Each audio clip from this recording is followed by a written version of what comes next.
Lakota Roxila Econelo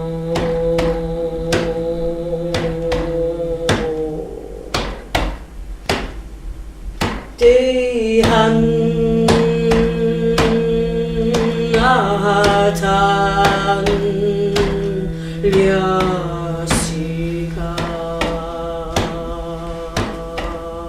1917.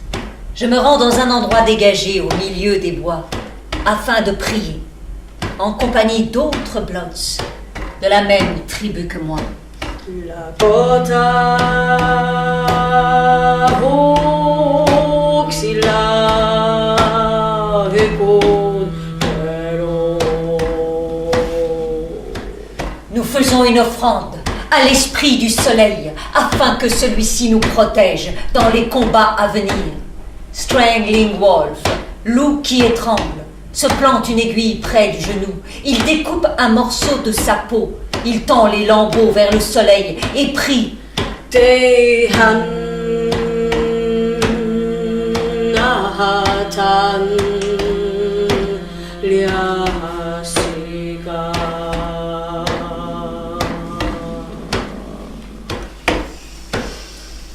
Tehan. Étape. 10 kilomètres d'hôpitaux. Tiens, là c'est l'hôpital numéro 26. 2600 patients à lui seul. Un long défilé de cabanes, de tentes. D'un côté de la route, ce sont les hôpitaux et de l'autre côté, c'est le quartier des infirmières et des officiers. Des centaines d'hommes passent par ici chaque jour. Nous leur disons au revoir. Bonne chance. Good luck.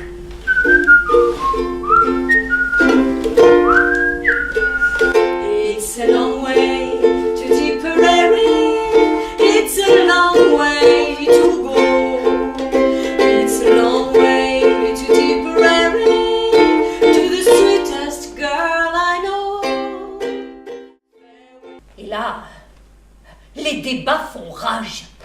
L'indigène, militarisé, qui a tué à coups de baïonnette un blanc dans les tranchées et qui a eu des relations sexuelles avec une femme blanche, perdra sa foi dans la supériorité blanche.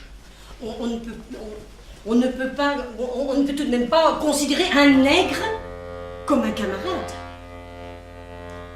Mais nécessité fait force. On embauche.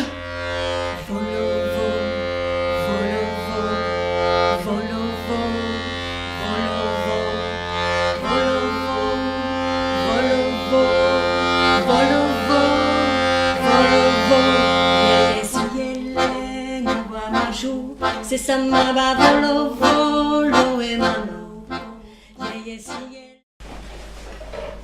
Le caporal Ba, lui, est annamite, vietnamien. Voici son regard sur le monde étrange qu'il découvre. Hier, il a plu de la rosée blanche. Quand on en prend un peu dans la main, elle fond comme le sel dans l'eau. Il fait très froid. Et l'eau des rivières, des ruisseaux, des puits est devenue pareille à de la pierre. En France, les arbres n'ont pas de feuilles.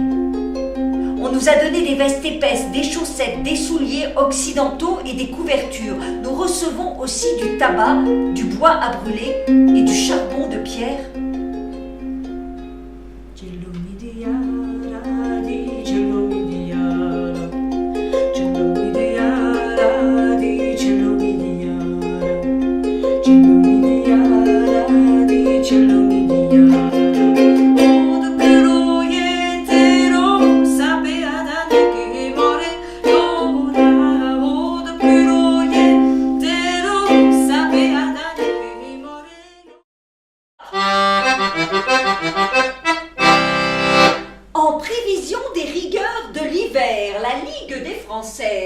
Répond au sentiment patriotique en organisant à Saint-Omer la confection de vêtements tricotés pour nos chers combattants.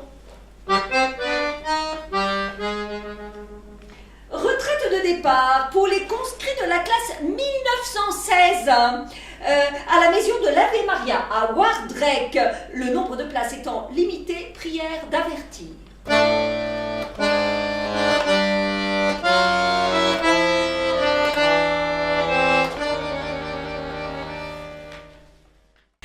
L'autre jour, on était de garde devant une de ces maisons. Oh, bah, dis donc, je te dis pas le défilé à Cesserne. Alors, de toutes les couleurs, les anamites, les marocains, les tirailleurs sénégalais, il y en avait pour tous les goûts, hein. Et puis alors, ils sont pressés, il y a de la bagarre, hein. Ah bah oui, parce que c'est l'abattage, hein. 100 clients par jour, sans buvette, sans musique, c'est pire qu'à l'usine, hein. 9h, midi, 14h, 20h. Et pas des gares, c'est les nuits qui attendent les départs et les arrivées des trains. Allez, mon petit chéri, petit coup avant de partir. Bah oui, les pauvres puceaux, ils veulent connaître ça au moins une fois avant de... Enfin... Des poilus, la clientèle ira t'occuper ces demoiselles pour chercher dans nos liquettes le toto qui fait la grappette. Ça nous donnera du courage. Les premiers à avoir subi la guerre, ce sont les Belges. On le savait. On le savait qu'il fallait fuir. La plage était remplie de réfugiés. Certains payaient des bateaux, des pêcheurs, pour aller en Angleterre. Nous, on est partis à vélo. Un vélo pour chaque membre de la famille. Et c'est comme ça qu'on est parti, le long de la côte. Et qu'on est arrivé à Calais. Et c'est là qu'on nous a dit qu'on pourra peut-être jamais rentrer chez nous. C'est terrible à entendre. Tu peux partir de chez toi et tu rentreras peut-être jamais, être banni de son propre pays. Et puis la côte d'Opale, c'est joli, hein. On loge dans une petite maison à 8000 et je travaille à Vimereux pour les Canadiens et les Britanniques. Mais on doit partir. Je ne prends que ma canne. J'ai écrit dessus jusqu'où on a fui. Et je continuerai à écrire. Peut-être un peu, peut-être beaucoup quand on fuit. On n'est sûr de rien.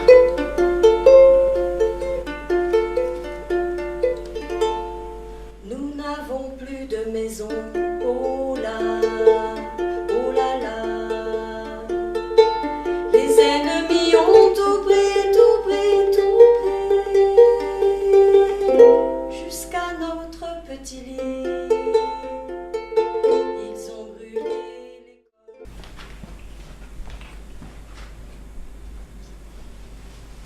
Lucie Couturier est une femme peintre.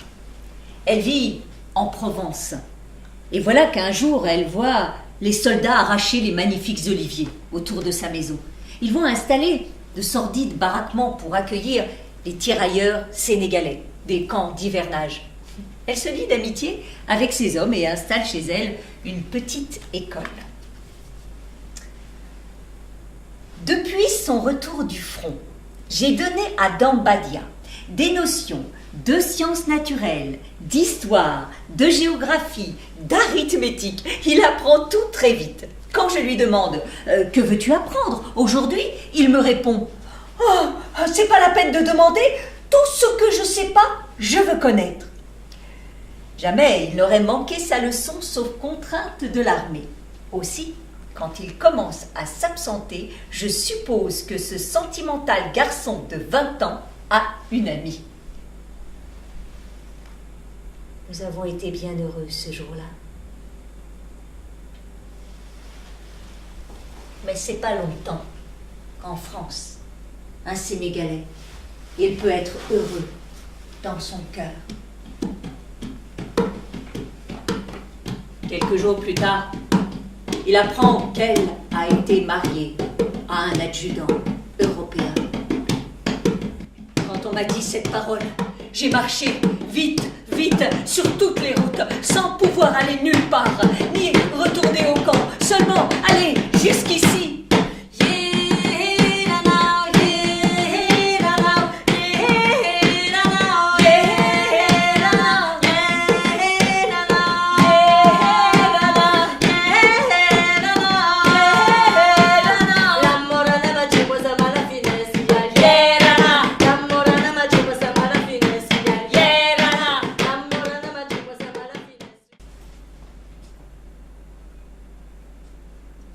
Monsieur Sun Gan est professeur en Chine.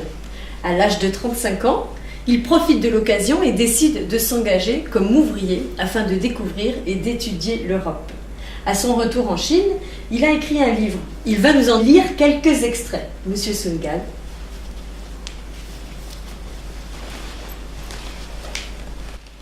Au camp d'Hazebrouck, les Anglais m'ont proposé de devenir sous-chef, assistant du contremaître May. J'ai refusé. Je suis venu en Europe pour comprendre les méthodes d'éducation. En tant que simple ouvrier, j'ai un peu de temps et parfois j'obtiens l'autorisation de visiter les écoles. J'ai pu d'ailleurs constater le niveau d'éducation chinoise. Un jour, un ouvrier me demande « Monsieur Sun, s'il vous plaît, vous pourriez écrire pour ma famille une lettre. Je vais payer 20 jours de salaire. » Garde ton argent, dis-moi. Tu viens de quelle province? Je ne sais pas. Mais si tu ne sais pas où tu habites, je ne peux pas écrire. Nous ne sommes que 5 ou 6 à savoir écrire. Chez les Anglais, il n'y a personne qui ne le sache. 小钟故须断，装满饥寒呀。谁许你刀鞘张泪，就退披脱。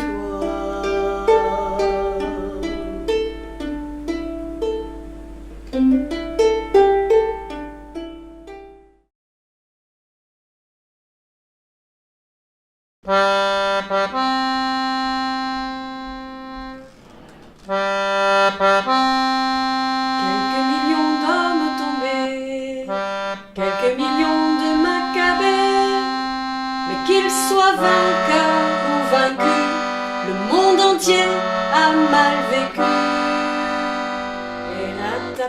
Et rataplan, les morts se vengent des vivants. Et rataplan, les morts se vengent des vivants. La grande armée demeure la faim, monte toujours, monte sans fin. Et quand l'hiver est rigoureux, les loups se dévorent entre eux.